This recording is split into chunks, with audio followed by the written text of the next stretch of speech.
Story நேரம் Tamil வியூவர்ஸ்க்கு hi. மூன்லெட் ரீயூனியனோட final பார்ட்ல என்ன ஆக போகுது அப்படின்னு தான் இன்னைக்கு இந்த வீடியோல பார்க்க போறோம். லாஸ்ட் எபிசோட்ல ஷூ எலி பெரியவரை தேடி வெளியே வந்துட்டு இருந்தா அதோட தான் முடிஞ்சுது. இந்த எபிசோட்ல எலி பெரியவரை பார்த்து பேச ஆரம்பிக்க எலி பெரியவர் சொல்றாரு, பரவாயில்லையே ஷூ, எனக்கு கண்டுபிடிச்சு இவ்வளவு தூரம் வந்துட்டியே, உன் பிளான் எல்லாம் அப்பயே எனக்கு தெரிஞ்சிருக்கணும்னு சொல்ல ஷூ கேட்டுட்டு இருக்கான். அன்னைக்கே உள்ள போய் அந்த சாத்தான் சக்தியை நீ பாத்திருப்ப, அதை ஏன் என்கிட்ட சொல்லல? இன்னைக்கே ஊஷா போய் அதை பார்த்துதான் எனக்கு கண்டுபிடிக்கணும்னு இருந்திருக்கு, முன்னாடியே சொல்லிருக்க வேண்டியதானே அப்படின்னு கத்த ஆரம்பிக்க உடனே இந்த எலி பெரியவர் ஒரு மாதிரி வினோதமா பிஹேவ் பண்ண ஆரம்பிக்கிறாரு. ஷூ பாக்குறான், நீ அந்த எலியே கிடையாது அப்படின்னு அவன் பவரை கொஞ்சம் தூக்கி எறிய ஆரம்பிக்க உள்ள எலி பெரியவரோட வேஷம் கலைஞ்சு உள்ள நிக்கிறது நம்ம ஊஷா. ஊஷாவை பார்த்து ஊஷா நீயா அப்படின்னு ஷூ ஷாக் ஆயிடுறான். ஆமா நானே தான். ஷூ என்ன பண்ணிட்டு இருக்க? எலி பெரியவனோட கூட்டணி போட்டிருக்க, என் காதுக்கு எதுவும் கேட்காதுன்னு நினைச்சியா அப்படின்னு ஊஷா பழசை யோசிச்சு பார்க்க ஆரம்பிக்கிறா. ஊஷாக்குள்ள கெட்ட சக்தியை அனுப்பும் போதே எப்படியாவது கெட்ட சக்தியை உயிரோட வர வைக்கணும், இது தனியா அடுத்ததுக்கு பவர் கொடுக்கணும் அப்படின்னு ஷூ யோசிச்சிருந்திருக்கான். அத பத்தி இவ காதுல விழுந்திருக்கு. எனக்கு அப்பவே காதுல விழுந்துச்சு, ஆனா எனக்கு எந்திரிச்சதுக்கு அப்புறமா பழசெல்லாம் மறந்து போயிடுச்சு. அதுக்கப்புறம் திருப்பி வந்ததுக்கு அப்புறமா நான் அமைதியா இருந்தேன்னு சொல்ல, அப்போ இத்தனை நாள் என்கிட்ட நடிச்சிருக்க, திரும்பி வந்ததுல இருந்து உண்மையை மறைச்சிருக்க அப்படின்னு ஷூ கேட்டுட்டு இருக்கான். ஆமாண்டா, உண்மையை வெளியே கொண்டு வரதுக்காக நான் உண்மையை மறைச்சேன், நீ எப்படி எனக்கு துரோகம் பண்ணலாம் அப்படின்னு ஊஷா சொல்ல, நீ தான் எனக்கு துரோகம் பண்ணிட்ட, நான் உன்னை எவ்வளவு லவ் பண்ணேன்னு உனக்கு தெரியும், ஆனா நீ எதை பத்தியும் கண்டுக்கவே இல்ல, எனக்கு பெருசா துரோகம் பண்ணிட்டேன்னு சொல்ல, நான் பண்ணிட்டேனா? டே, நான் உன்னை எப்பவுமே ஃப்ரெண்டா தாண்டா பார்த்தேன், நம்ம 8 வயசுல இருந்து ஒன்னா வளர்ந்துட்டு இருக்கோம், என்ன போய் துரோகம் பண்ணிட்டேன்னு சொல்லிட்டு இருக்க, எனக்கு என்ன சொல்றதுன்னு ஒண்ணும் புரியல அப்படின்னு ஊஷா அவனை திட்ட ஆரம்பிக்கிறா. இதுக்கும் மேல நான் வெயிட் பண்ணிட்டே இருக்க மாட்டேன், உனக்கு தண்டனை கொடுத்தே ஆகணும்னு சொல்ல ஷூ அழ ஆரம்பிக்கிறான். ஊஷா சொன்னதை கேட்டு அவன் கண்ணுல இருந்து கண்ணீரா கொட்டிட்டு இருக்கு.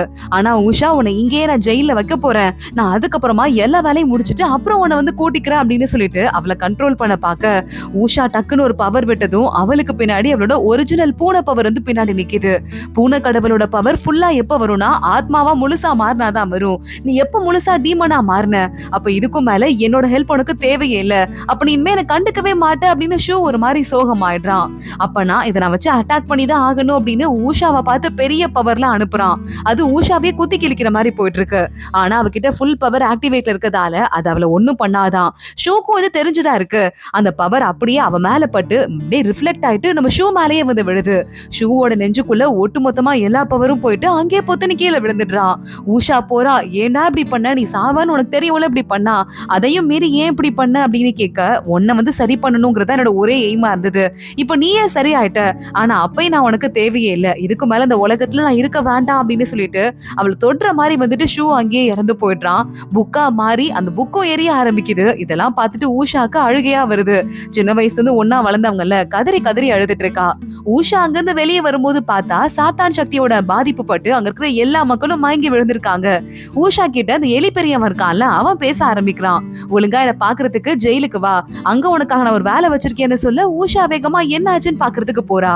அந்த எலி கிழவன் ஊஷாவை டக்குன்னு ஒரு ஜெயில் மாதிரி கிரியேட் பண்ணி அதுக்குள்ள அடைச்சிடுறான். உன் பவரை வச்சு இந்த ஜெயில இருந்து ஒன்னால வர முடியாது ஊஷா, நீ என்னதான் இருந்தாலும் ஒரு 24 வயசு பொண்ணுதான், பவர் வச்சிருக்க பொண்ணுதான், ஆனா எனக்கு வயசு என்ன தெரியும்ல, 1000.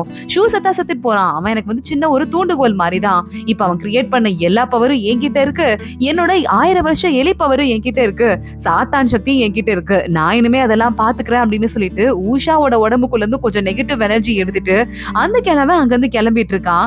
இங்க பார்த்தா மத்த ஆளுங்களையும் ஜெயில போட்டு வச்சிட்டு இருக்கான். நம்ம ஹூஷு அப்புறம் அந்த அசிஸ்டன்ட் பொண்ணு, ரொம்ப உடம்பு முடியாம இருக்க தாய்ஷா அப்படின்னு எல்லாரையும் ஒரு ஜெயிலுக்குள்ள போட்டு வச்சிட்டு இருக்கான். இப்ப டென்ஷன் ஏன் ஆகுறீங்க, டென்ஷன் ஆகுறதால என்ன நடக்க போகுதுன்னு தாய்ஷா அமைதியா உட்காந்துட்டு இருக்கா.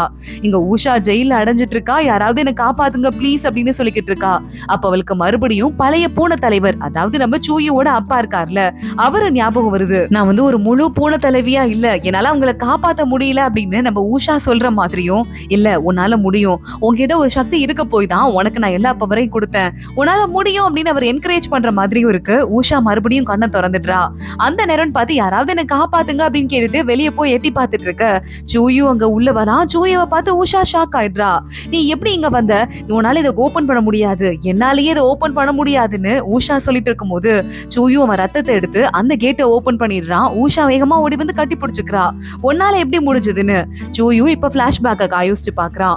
ஏற்கனவே நம்ம பழைய காலத்துக்கு சூயு போனான்ல, அப்போ அந்த நேரத்திலேயே சூயுவோட அப்பா கிட்ட பேசி அவ உடம்புக்குள்ள அந்த கெட்ட எனர்ஜி இருக்க கூடாது, அதை அழிக்க முடியாதுன்னு எனக்கு தெரியும், ஆனா அதை என் உடம்புக்குள்ள டிரான்ஸ்பர் பண்ணிருங்கன்னு சொல்ல சூயுவோட உடம்புக்குள்ள எல்லா பவரையும் டிரான்ஸ்பர் பண்ணிருக்காரு பழைய கடவுளும். அதனால இப்ப இந்த கெட்ட ஆத்மா எல்லாமே சூயுவோட உடம்புக்குள்ள போல இருக்கு. அவன் உடம்பு கொஞ்சம் கொஞ்சமா வீணா போயிட்டு இருக்கு. இது ஊஷாக்கு தெரிஞ்சிருது. அவ பயங்கரமா அழ ஆரம்பிக்கிறா. இங்க அந்த சக்தி அழிஞ்சதுமே, கெட்ட சக்தி அழிஞ்சதுமே தாய்ஷா எல்லாம் இருக்கால, அந்த ஜெயில் கூட ஓபன் ஆயிடுது. அவளும் அங்க இருந்து வெளியே வரா. வாங்க எல்லாரும் வெளியே போலாம், என்ன ஆச்சுன்னு பாக்கலாம் அப்படின்னு எல்லாரும் அங்க இருந்து கிளம்ப ஆரம்பிக்கிறாங்க. ஊஷா, சூயு அப்புறம் தாய்ஷா குரூப் அப்படின்னு எல்லாரும் ஒண்ணு சேரும் போதே இந்த எலி பெரியவர் அவர் வேலையை பார்க்க ஆரம்பிக்கிறான். இந்த கெட்ட சக்தி எல்லாம் ஒண்ணு சேர்த்து ஃபுல் பவர்ஃபுல்லா ஆகிறதுக்கு பாக்குறான். அந்த இடத்துக்கு ஊஷா போயிடுறா. என்ன பண்ற, தேவையில்லாம இந்த வேலையும் பண்ணாத அப்படின்னு சொல்ல, உங்களால யாராலையும் ஒண்ணும் பண்ண முடியாது அப்படின்னு அந்த எலி பெரியவன் சிரிக்க ஆரம்பிக்கிறான். இந்த நேரத்துல ஏற்கனவே சொல்லி வச்சிருப்பான் போல சூயுவோட ஒட்டுமொத்த டீமும் அங்க வந்துடுறாங்க. கல்டிவேட்டர்ஸ் அவங்க எல்லாமே அந்த கெட்ட ஆத்மா உள்ள இருந்து வெளியே வராம இருக்க அங்க ஒரு மேஜிக் ஒரு கவசத்தை போட ஆரம்பிக்க, இங்க அந்த எலி பெரியவர் கூட சண்டை போட்டுட்டே ஊஷா பின்னாடி ஓடி போயிடுறா.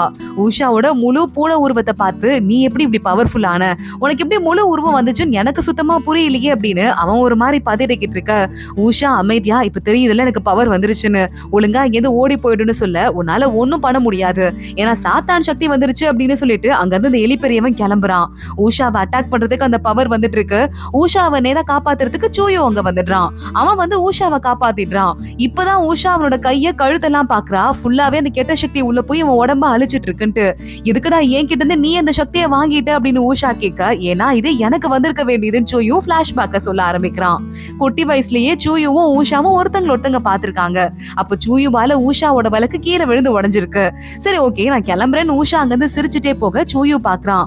சாரி, என்னாலதானே உங்க விளக்கு கீழே விழுந்து உடஞ்சிருச்சு, ஏன் விளக்கு எடுத்துக்கோங்கன்ட்டு ஊஷாட்ட அந்த விளக்கு கொடுத்திருக்கான்.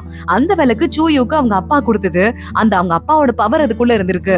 அது தெரிஞ்சுக்கிட்டு தான் நான் கெட்ட ஆத்மா, இவன் தான் அந்த சூயு போல பூன ராஜாவோட மகன் வாரிசு போல அப்படின்னு நினைச்சிட்டு ஊஷாக்கு அந்த பவரை கொடுத்துருச்சு. என்னாலதான் நீ கஷ்டப்பட்ட, இப்போ இந்தா அப்படின்னு வாழை கையில கொடுத்து, உன்னால முடியும் நான் ஏற்கனவே பாத்திருக்கேன், சோ என்ன இந்த வாழை வச்சு கொன்னுரு, இந்த ஒரு வாளால மட்டும் தான் இப்ப இந்த கெட்ட ஆத்மாவை அழிக்க முடியும்னு சொல்ல, ஊஷா முடியாதுன்னு அழ ஆரம்பிக்கிறா. அதுக்குள்ள இந்த கெட்ட ஆத்மா வெளியே வர ஆரம்பிக்குது. ஒட்டு மொத்தமா அங்க இருக்கிற எல்லா மனுஷங்களையும் அழிக்கிறதுக்கு அது ரெடி ஆயிட்டு இருக்கு. அதுக்குள்ள இங்க ரொம்ப உடம்பு முடியாம நம்ம சூயு மேல பறந்து போயிடுறான். அவன் உடம்புக்குள்ள எல்லா கெட்ட ஆத்மாவும் ஒண்ணு சேர ஆரம்பிக்குது. இங்க ஊஷாவை பாக்குறதுக்கு மத்த அத்தனை பேரும் ஒண்ணு வந்துடுறாங்க.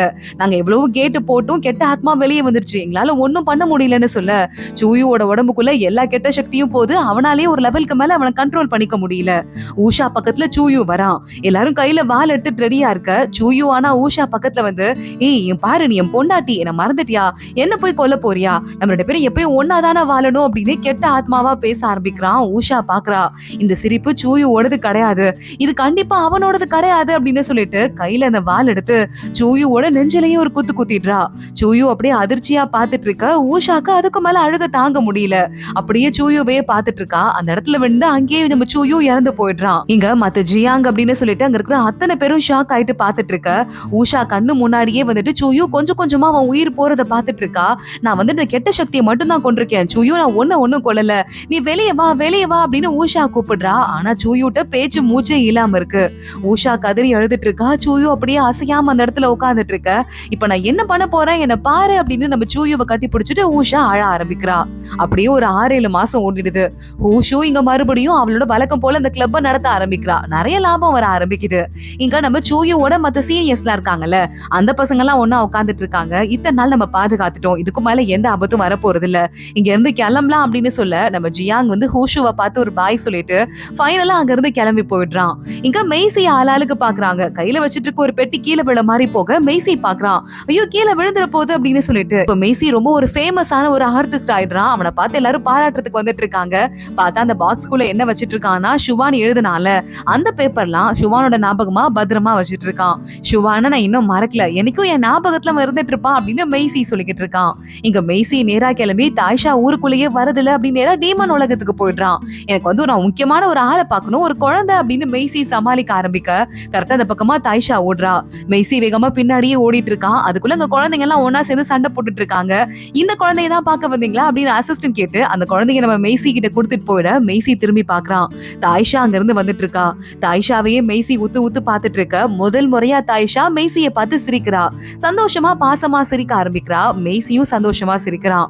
இங்க ராஜா அவரோட குடும்பத்தோட ரொம்ப ஹாப்பியா இருக்காரு. ஏன்னா ஊருக்குள்ள இப்ப எந்த பிரச்சனையும் இல்ல, எல்லா மக்களும் நிம்மதியா இருக்காங்கிறதால நாடு முழுக்க நிம்மதியா இருக்கு. ராஜாவும் ஹாப்பி ஆயிடுறாரு.